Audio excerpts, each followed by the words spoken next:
Definite గా కడప అభివృద్ధి అనేది మా మెయిన్ ఎజెండా అని మొదటి నుంచి చెప్తా ఉన్నాను. దాని సంబంధంగా ముఖ్యమంత్రి గారి దృష్టికి ఈ కడపలో మనము అనుకున్న అభివృద్ధి పథకాలను తీసుకెళ్లి ఆయన ద్వారా సంతకం పెట్టించుకుని దాని ద్వారా దానికి అప్రూవల్స్ తెచ్చుకొని పనిచేసే విధంగా పనిచేస్తున్నాము. మళ్ళా మొన్న మైదుగురికి వస్తే మళ్ళా మన అభివృద్ధి కార్యక్రమాలు మనకి నా నియోజకవర్గానికి ఏమి కావాలన్న దాని మీద ఒక లిస్టు తయారు చేసి ఆయనకి ఒక రిప్రజెంటేషన్ ఇవ్వడం జరిగింది. అందులో షామీరియా బ్రిడ్జ్ గానీ, లా కాలేజ్ బ్రిడ్జ్ గానీ, బ్రహ్మసాగర్ నుంచి కడపకు మంచినీళ్లు రావాల్సిన విషయం గానీ, అలాగనే ఒక స్కిల్ డెవలప్మెంట్ సెంటర్ కడపకు కావాలన్న విషయం గానీ, అలాగనే ఒక పారిశ్రామిక వాడ, ఒక ఇండస్ట్రియల్ ఎస్టేట్ కి సంబంధించిన ల్యాండ్ కొత్తగా ఉత్సాహవంతమైన పారిశ్రామికవేత్తలు వాళ్ళు సొంతంగా ఒక పారిశ్రామిక రంగంలో అభివృద్ధి చెందడానికి, కడపను అభివృద్ధి చెందడానికి, కడప యువతకు ఉపాధి అవకాశాలు కల్పించే విధంగా ముందుకు రావడానికి ల్యాండ్ అప్రూవ్ చేయమని చెప్పి దాని మీద సంబంధించి కూడా ఒక ఆయనకి వినతి పత్రం ఇవ్వడం జరిగింది. ఆ సందర్భంగా ఆ విధంగా పనిచేయడం జరుగుతుంది. అలాగనే లా కాలేజ్ బ్రిడ్జ్, షామీరియా బ్రిడ్జ్ మీద ఆల్రెడీ మినిస్టర్ నారాయణ దగ్గర ఆ యొక్క అప్రూవల్స్ కోసం ఉంది. గత ప్రభుత్వం 10 సార్లు టెంకాయలు కొట్టుకొని 10 సార్లు ఆ విషయాన్ని రాజకీయంగా ఉపయోగించుకొని ఎలక్షన్స్ లో ఓట్లు రాబట్టుకోవడానికి వాడుకున్నా కూడా ఈ యొక్క నియోజకవర్గ ప్రజలు రిజెక్ట్ చేసినారు. వాళ్ళ యొక్క తప్పిదాల ఫలితం ఏంటంటే అది జీరో ప్రోగ్రెస్ ఉండి దాన్ని అసలు టెంకాయలు కొట్టారా గానీ దానికి అగ్రిమెంట్ అయిపోయింది, టెండర్స్ అంతా అయిపోయినా గానీ దాన్ని కాంట్రాక్టర్ తో పనులు మొదలు పెట్టించి ఎంతో కొంత ప్రోగ్రెస్ చేసిందంటే ఈ రోజు షామీరియా బ్రిడ్జ్ లెఫ్ట్ వరకు మనం చేసిందే వాళ్ళము. అలాంటి పనులు ఏం చేయకుండా టెంకాయలు కొట్టే వరకు మాత్రమే గత పాలకులు వాళ్ళు ఫోకస్ చేసినారు. ఒక డ్రామా వేయడానికి చూపించినారు కానీ ఈ వర్క్ అవుతుందా లేదా ఈ షామీరియా బ్రిడ్జ్ సంగతి పట్టించుకోకుండా ఒక నాటకం ఆడారు. ఈ రోజు ఆ షామీరియా బ్రిడ్జ్ మనం ప్రామిస్ చేశాము, లా కాలేజ్ బ్రిడ్జ్ మనం ప్రామిస్ చేశాం. దానికి సంబంధించిన ఆ వర్కులు క్యాన్సిల్ అయితే మళ్ళా దాన్ని రీటెండర్ జరపాలని చెప్పి దాని మీద వినతి పత్రాలు ఇవ్వడం జరిగింది. అట్నే చంద్రబాబు నాయుడు గారి దగ్గర తీసుకెళ్లేసి ఆ యొక్క ప్రపోజల్స్ మీద సంతకం పెట్టించి ఇవి ఇమ్మీడియట్ గా పర్సూ చేయమని చెప్పేసి ఆయన కింద డిపార్ట్మెంట్స్ పంపించడం జరిగింది. అవి ఏ డిపార్ట్మెంట్ లో దాన్ని కూడా పర్సూ చేస్తున్నారు అధ్యక్షుడు శ్రీనివాసరెడ్డి గారు. ఇప్పుడు నారాయణ గారి దగ్గరకు ఉంది. డబ్బులు లేవు కదా, ఎలా అంటే లేదు, ఇది మేము కడపలో ప్రామిస్ చేసినాం, ఇది చేసి తీరాల్సిందే అని చెప్పేసి ఆయనతో కొట్లాడుతున్నాము, అలుగుతున్నాము. డెఫినెట్ గా వాటికి సంబంధించిన పర్మిషన్స్ తీసుకొచ్చి లా కాలేజ్ బ్రిడ్జ్ గానీ, షామీరియా బ్రిడ్జ్ గానీ పని పూర్తి చేయడము మా లక్ష్యం. అదేవిధంగా అందరికీ అనుమానాలన్నీ నివృత్తి చేస్తూ 2 ముఖ్యమైన విషయాలు, ఎంఎస్ఎంఈ ఈరోజు కడపలోనే ఉంటుందని చెప్పి ముఖ్యమంత్రి గారు మైదుకూరులో ఇచ్చిన ప్రకటన కూడా చూశారు మీరు. దాని మీద నేను కానీ ఎవరో ఎమ్మెల్యే గారు కానీ ముఖ్యమంత్రి గారికి వినతి పత్రం ఇచ్చిన తర్వాత ఆ ఎంఎస్ఎంఈని కడపలో ఉండే విధంగా మైదుకూరులో ప్రకటన కూడా చేయించాం. దాని ద్వారా కొప్పర్తిలో ఇండస్ట్రియల్ ఎస్టేట్లో కూడా భవిష్యత్తులో అనేక పరిశ్రమలు కొత్త ఎన్ని వస్తాయి, ఉపాధి దొరుకుతుంది.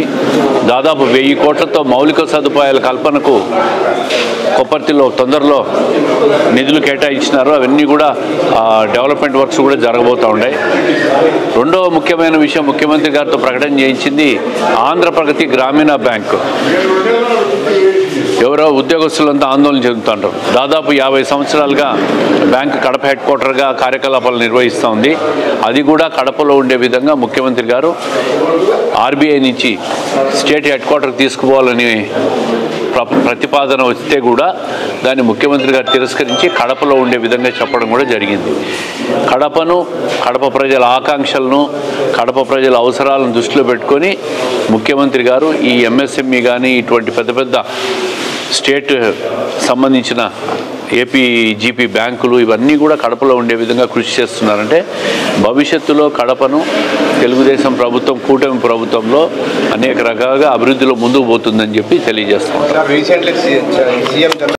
డెఫినెట్ గా కడప అభివృద్ధి అనేది మా మెయిన్ ఎజెండా అని మొదటి నుంచి చెప్తా ఉన్నాను. దాని సంబంధంగా ముఖ్యమంత్రి గారి దృష్టికి ఈ కడపలో మనము అనుకున్న అభివృద్ధి పథకాలను తీసుకెళ్లి ఆయన ద్వారా సంతకం పెట్టించుకుని దాని ద్వారా దానికి అప్రూవల్స్ తెచ్చుకొని పనిచేసే విధంగా పనిచేస్తున్నాము. మళ్ళా మొన్న మైదుగురికి వస్తే మళ్ళా మన అభివృద్ధి కార్యక్రమాలు మనకి నా నియోజకవర్గానికి ఏమి కావాలన్న దాని మీద ఒక లిస్టు తయారు చేసి ఆయనకి ఒక రిప్రజెంటేషన్ ఇవ్వడం జరిగింది. అందులో షామీరియా బ్రిడ్జ్ గానీ, లా కాలేజ్ బ్రిడ్జ్ గానీ, బ్రహ్మసాగర్ నుంచి కడపకు మంచినీళ్లు రావాల్సిన విషయం గానీ, అలాగనే ఒక స్కిల్ డెవలప్మెంట్ సెంటర్ కడపకు కావాలన్న విషయం గానీ, అలాగనే ఒక పారిశ్రామిక వాడ, ఒక ఇండస్ట్రియల్ ఎస్టేట్ కి సంబంధించిన ల్యాండ్ కొత్తగా ఉత్సాహవంతమైన పారిశ్రామికవేత్తలు వాళ్ళు సొంతంగా ఒక పారిశ్రామిక రంగంలో అభివృద్ధి చెందడానికి, కడపను అభివృద్ధి చెందడానికి, కడప యువతకు ఉపాధి అవకాశాలు కల్పించే విధంగా ముందుకు రావడానికి ల్యాండ్ అప్రూవ్ చేయమని చెప్పి దాని మీద సంబంధించి కూడా ఆయనకి వినతి పత్రం ఇవ్వడం జరిగింది. ఆ సందర్భంగా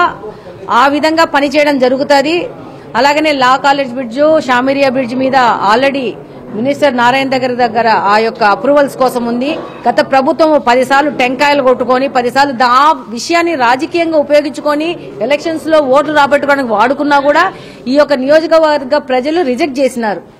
వాళ్ళ యొక్క తప్పిదాల ఫలితం ఏంటంటే అది జీరో ప్రోగ్రెస్ ఉండి దాన్ని అసలు టెంకాయలు కొట్టారా గానీ దానికి అగ్రిమెంట్ అయిపోయింది, టెండర్స్ అంతా అయిపోయినా గానీ దాని కాంట్రాక్టర్ తో పనులు మొదలు పెట్టించి ఎంతో కొంత ప్రోగ్రెస్ చేసిందంటే ఈ రోజు షామీరా బ్రిడ్జ్ లెఫ్ట్ వరకు మనం చేసిందే వాళ్ళము. అలాంటి పనులు ఏం చేయకుండా టెంకాయలు కొట్టే వరకు మాత్రమే గత పాలకులు వాళ్ళు ఫోకస్ చేసినారు. ఒక డ్రామా వేయడానికి చూపించినారు కానీ ఈ వర్క్ అవుతుందా లేదా ఈ షామిరియా బ్రిడ్జ్ సంగతి పట్టించుకోకుండా ఒక నాటకం ఆడారు. ఈ రోజు ఆ షామిరియా బ్రిడ్జ్ మనం ప్రామిస్ చేశాము, లా కాలేజ్ బ్రిడ్జ్ మనం ప్రామిస్ చేశాం, దానికి సంబంధించిన ఆ వర్కులు క్యాన్సిల్ అయితే మళ్ళా దాన్ని రీటెండర్ జరపాలని చెప్పి దాని మీద వినతి పత్రాలు ఇవ్వడం జరిగింది. అట్నే చంద్రబాబు నాయుడు గారి దగ్గర తీసుకెళ్లేసి ఆ యొక్క ప్రపోజల్స్ మీద సంతకం పెట్టించి ఇవి ఇమ్మీడియట్ గా పర్సూ చేయమని చెప్పేసి ఆయన కింద డిపార్ట్మెంట్స్ పంపించడం జరిగింది. అవి ఏ డిపార్ట్మెంట్ లో దాన్ని కూడా పర్సూ చేస్తున్నారు అధ్యక్షుడు శ్రీనివాసరెడ్డి గారు. ఇప్పుడు నారాయణ గారి దగ్గరకు ఉంది. డబ్బులు లేవు కదా, ఎలా అంటే లేదు, ఇది మేము కడపలో ప్రామిస్ చేసినాం, ఇది చేసి తీరాల్సిందే అని చెప్పేసి ఆయనతో కొట్లాడుతున్నాము, అలుగుతున్నాము. డెఫినెట్ గా వాటికి సంబంధించిన పర్మిషన్స్ తీసుకొచ్చి లా కాలేజ్ బ్రిడ్జ్ గానీ షామిరియా బ్రిడ్జ్ గానీ పని పూర్తి చేయడము మా లక్ష్యము. అదేవిధంగా అందరికీ అనుమానాలన్నీ నివృత్తి చేస్తూ 2 ముఖ్యమైన విషయాలు, ఎంఎస్ఎంఈ ఈరోజు కడపలోనే ఉంటుందని చెప్పి ముఖ్యమంత్రి గారు మైదుకూరులో ఇచ్చిన ప్రకటన కూడా చూశారు మీరు. దాని మీద నేను కానీ ఎవరో ఎమ్మెల్యే గారు కానీ ముఖ్యమంత్రి గారికి వినతి పత్రం ఇచ్చిన తర్వాత ఆ ఎంఎస్ఎంఈని కడపలో ఉండే విధంగా మైదుకూరులో ప్రకటన కూడా చేయించాం. దాని ద్వారా కొప్పర్తిలో ఇండస్ట్రియల్ ఎస్టేట్లో కూడా భవిష్యత్తులో అనేక పరిశ్రమలు కొత్త ఎన్ని వస్తాయి, ఉపాధి దొరుకుతుంది. దాదాపు 1000 కోట్లతో మౌలిక సదుపాయాల కల్పనకు కొప్పర్తిలో తొందరలో నిధులు కేటాయించినారు. అవన్నీ కూడా డెవలప్మెంట్ వర్క్స్ కూడా జరగబోతూ ఉన్నాయి. రెండవ ముఖ్యమైన విషయం ముఖ్యమంత్రి గారితో ప్రకటన చేయించింది ఆంధ్రప్రగతి గ్రామీణ బ్యాంకు. ఎవరో ఉద్యోగస్తులంతా ఆందోళన చెందుతుంటారు. దాదాపు 50 సంవత్సరాలుగా బ్యాంకు కడప హెడ్ క్వార్టర్గా కార్యకలాపాలు నిర్వహిస్తూ ఉంది. అది కూడా కడపలో ఉండే విధంగా ముఖ్యమంత్రి గారు ఆర్బీఐ నుంచి స్టేట్ హెడ్ క్వార్టర్కి తీసుకుపోవాలని ప్రతిపాదన వస్తే కూడా దాన్ని ముఖ్యమంత్రి గారు తిరస్కరించి కడపలో ఉండే విధంగా చెప్పడం కూడా జరిగింది. కడప ప్రజల ఆకాంక్షలను, కడప ప్రజల అవసరాలను దృష్టిలో పెట్టుకొని ముఖ్యమంత్రి గారు ఈ ఎంఎస్ఎంఈ కానీ ఇటువంటి పెద్ద స్టేట్ సంబంధించిన ఏపీజీపీ బ్యాంకులు ఇవన్నీ కూడా కడపలో ఉండే విధంగా కృషి చేస్తున్నారంటే భవిష్యత్తులో కడపను తెలుగుదేశం ప్రభుత్వం, కూటమి ప్రభుత్వంలో అనేక రకాలుగా అభివృద్ధిలో ముందుకు పోతుందని చెప్పి తెలియజేస్తున్నాం.